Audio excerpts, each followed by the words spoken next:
O Livro dos Espíritos, Allan Kardec.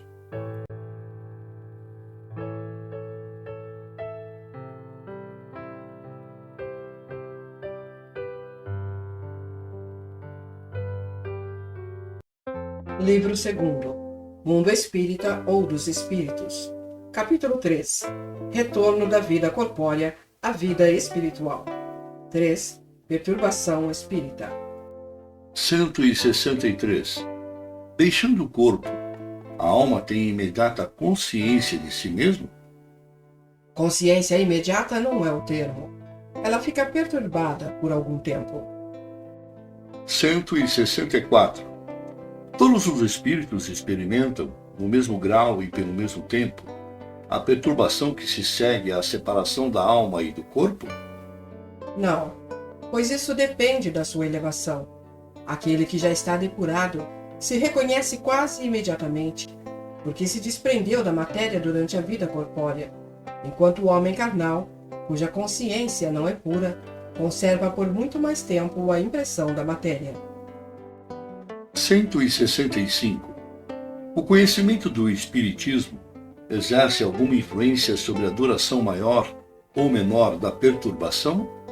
Uma grande influência, pois o espírito compreende antecipadamente a sua situação, mas a prática do bem e a pureza de consciência são o que exerce maior influência. No momento da morte, tudo, a princípio, é confuso. A alma necessita de algum tempo para se reconhecer. Sente-se como atordoada, no mesmo estado de um homem que saísse de um sono profundo e procurasse compreender a situação. A lucidez das ideias e a memória do passado voltam, à medida que se extingue a influência da matéria e que se dissipa essa espécie de nevoeiro que lhe turba os pensamentos.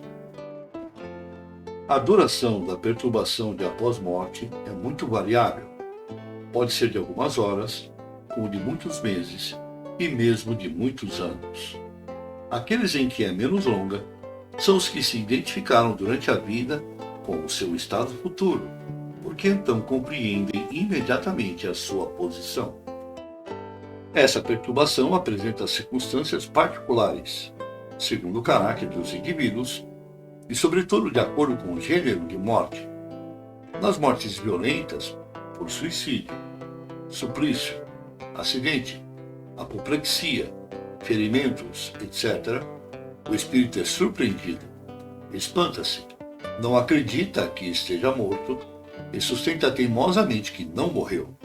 Não obstante, vê o seu corpo, sabe que é dele, mas não compreende que esteja separado. Procura as pessoas de sua afeição, dirige-se a elas e não entende porque não o ouvem.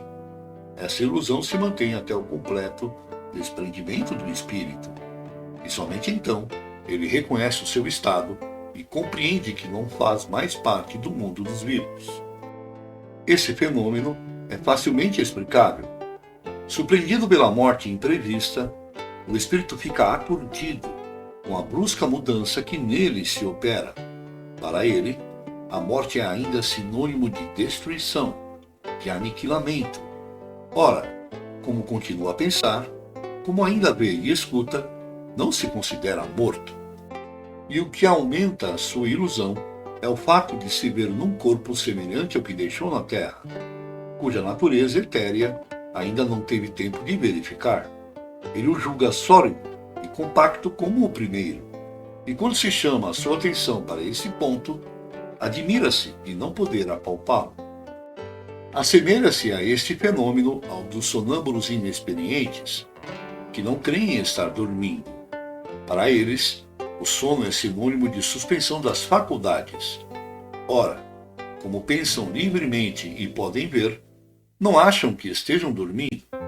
Alguns espíritos apresentam esta particularidade, embora a morte não os tenha colhido inopinadamente, mas ela é sempre mais generalizada entre os que, apesar de doentes, não pensavam em morrer. Vê-se então o espetáculo singular de um espírito que assiste os próprios funerais como os de um estranho, deles falando como de uma coisa que não lhe dissesse respeito, até o momento de compreender a verdade.